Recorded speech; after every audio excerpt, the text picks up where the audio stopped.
Hello, welcome to our second reading lesson of the week. I'm going to be reading Winn-Dixie in just a second, but first I want to go over our learning target with our weekly I can statement. So lo-fi, here we go. So our I can statement for this week is I can ask and answer questions about what I am reading and use specific examples from the story to support my answer. So we're going to be focusing on that, asking questions and answering with specific examples from the text while we're reading. So we have Because of Winn-Dixie Chapter 2. That summer I found Winn-Dixie was also the summer me and the preacher moved to Naomi, Florida. So he could be the new preacher at the Open Arms Baptist Church of Naomi. My daddy is a good preacher and a nice man, but sometimes it's hard for me to think of him as my daddy because he spends so much time preaching or thinking about preaching or getting ready to preach. And so in my mind, I think of him as the preacher. Before I was born, he was a missionary in India, and that is how I got my first name. But he calls me by my second name, Opal, because that was his mother's name, and he loved her a lot. Anyway, while me and Winn-Dixie walked home, I told him how I got my name, and I told him how I had just moved to Naomi. I also told him about the preacher and how he was a good man, even if he was too distracted with sermons and prayers and suffering people to go grocery shopping. So right here, I'm going to stop and ask myself, why wouldn't she call her dad, Dad? Why does she call him the preacher? And the reason I'm stopping here is because I haven't met a lot of people in my life that call their dad by their occupation, which is really what the preacher is. It's what he does as a job and kind of his calling. But she doesn't call him Dad. So my question here is, why wouldn't she call him Dad? So I want you to kind of answer in your head, why wouldn't she call him Dad?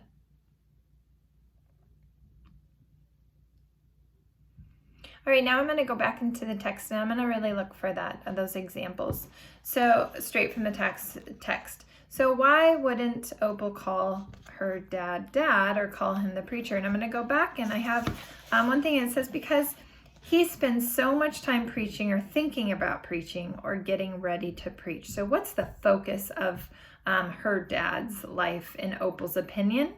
And I can see from Opal's point of view, she thinks that preaching is the most important thing to him.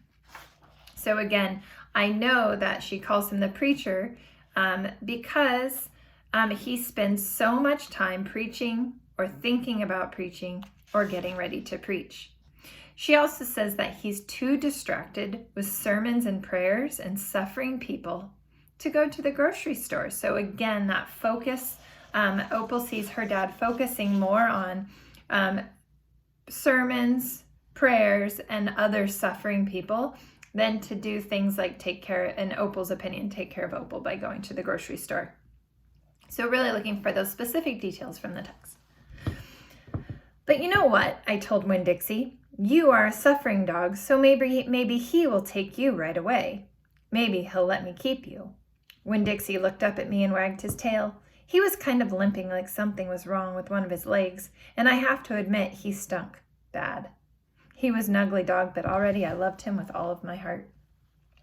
When we got to the Friendly Corners trailer park, I told Winn-Dixie that he had to behave right and be quiet because this was an all-adult trailer park, and the only reason I got to live in it was because the preacher was a preacher, and I was a good, quiet kid.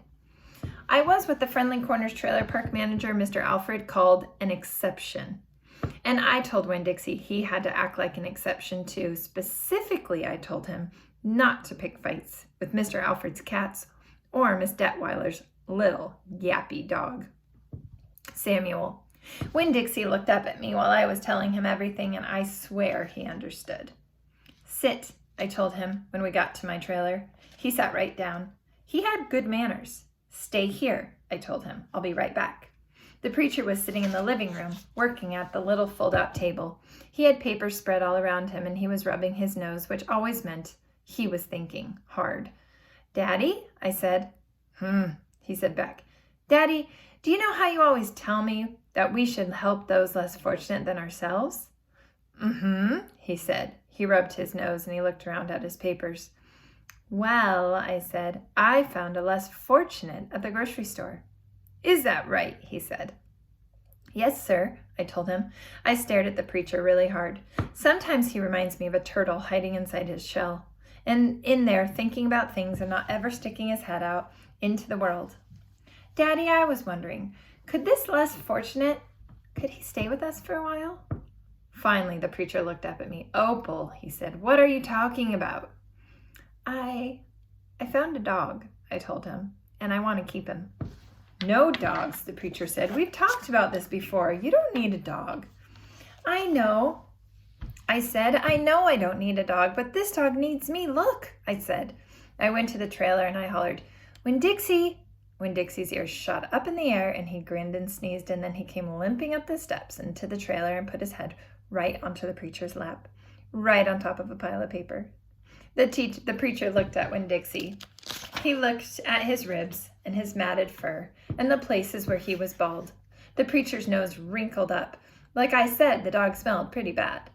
Winn-Dixie looked up at the preacher. He pulled back his lips and showed the preacher all of his crooked yellow teeth, and he wagged his tail and knocked some of the preacher's papers off the table. Then he sneezed and some more papers fluttered to the floor. What did you call that dog? The preacher asked. Winn-Dixie, I whispered. I was afraid to say anything too loud. I could see that Winn-Dixie was having a good effect on the preacher. He was making him poke his head out of his shell. Well, said the preacher, he's a stray if I've ever seen one. He put down his pencil and scratched Winn-Dixie behind the ears. And less fortunate, too. That's for sure. Are you looking for a home? The preacher asked, real soft to Winn-Dixie. Winn-Dixie wagged his tail. Well, the preacher said, I guess you've found one. So a question I have right now is, why did the preacher let Winn-Dixie stay? When I think about why did the preacher let Winn-Dixie stay, I'm going to think back to what I read, and I'm going to kind of go through. So I'm going to start at the very beginning of the chapter where Opal actually says something that my daddy is a good preacher and a nice man. So right away, I have some examples from the text that he's a preacher and he's a nice person. And I'm really thinking, okay, if her dad's nice, then he'd probably let her keep a stray dog that needed help. I'm going to flip a few pages to look for some more evidence. Oh, she says, but you know what? I told Winn-Dixie. You are a suffering dog, so maybe he will take to you right away, and maybe he'll let me keep you. So Opal knows that her dad is someone who helps out people that are suffering. So she's thinking maybe he'll think the same way about a dog that's suffering. When she comes in and she talks to her dad, she actually says, well, I said, I found a less fortunate at the grocery store. Now, when I hear less fortunate, I think of someone who's less fortunate than me. So someone, if you think about yourself, maybe someone who doesn't have the same things as you, or someone who doesn't have the same access to a home, or the type of home you have, or have the same access to food. So when we think of less fortunate, we think of someone who has less than you do. So she's saying, I found someone that has less than us. And then I'm going to look for a little more evidence here. And then then we see that when the preacher finally looked at Winn-Dixie, he looked at his ribs and his matted up fur and the places where he was bald, and the preacher's nose wrinkled. Like I said, the dog smelled pretty bad. And then he says, I'm scrolling down a little bit just on the page, and I see, and a little less fortunate too. That's for sure. And then he asks Winn-Dixie, are you looking for a home? And so when I ask myself, why did the preacher let Winn-Dixie stay? I have all of this evidence from the text that the preacher is a really good man and he wants to help people less fortunate than he is, and give people, and that's kind of transferring over to Winn-Dixie the dog. So I've written this up for you so that you can see my example. So my question was, why did the preacher let Winn-Dixie stay? And the answer to that is the preacher let Winn-Dixie stay because, remember, we're always going to turn that question into a statement. So I'm using that question, and the first part of my sentence I've turned into a statement. So the preacher let Winn-Dixie stay because as a preacher, he helped less fortunate people. Winn-Dixie was skinny with matted fur and smelled bad, so the preacher wanted to help him. So again, forming that question and then using evidence from the text to answer. Now I have a question for you, and I'm going to post it below, and in the comment section you can actually answer this question. So I noticed when I was reading that Opal refers to her dad as the preacher, and we talked already about that. Why would she do that? But I noticed that when she's talking to her dad, does she call him the preacher? So if I look back at the page, when she sees her dad in the house, she says, Daddy, I said, He said back, Daddy, do you know how you always tell me that we should help those less fortunate than ourselves?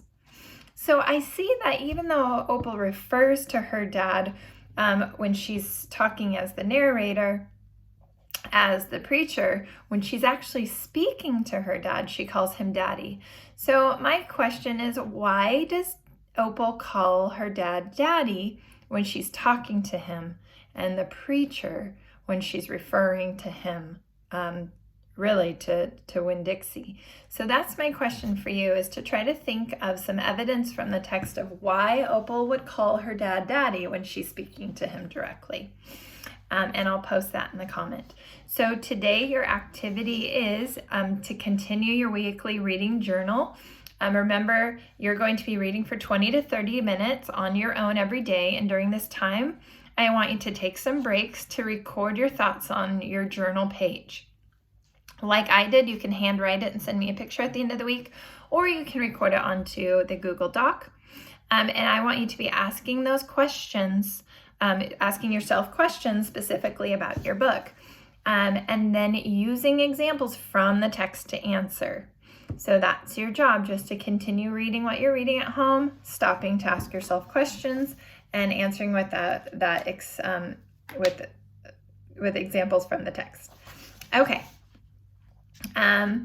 I will post my example for today. I'll probably just type it into the example on our reading journal page. And I look forward to seeing your weekly reading journals on Friday when I will post another lesson. All right, have a good day. Good luck. Bye.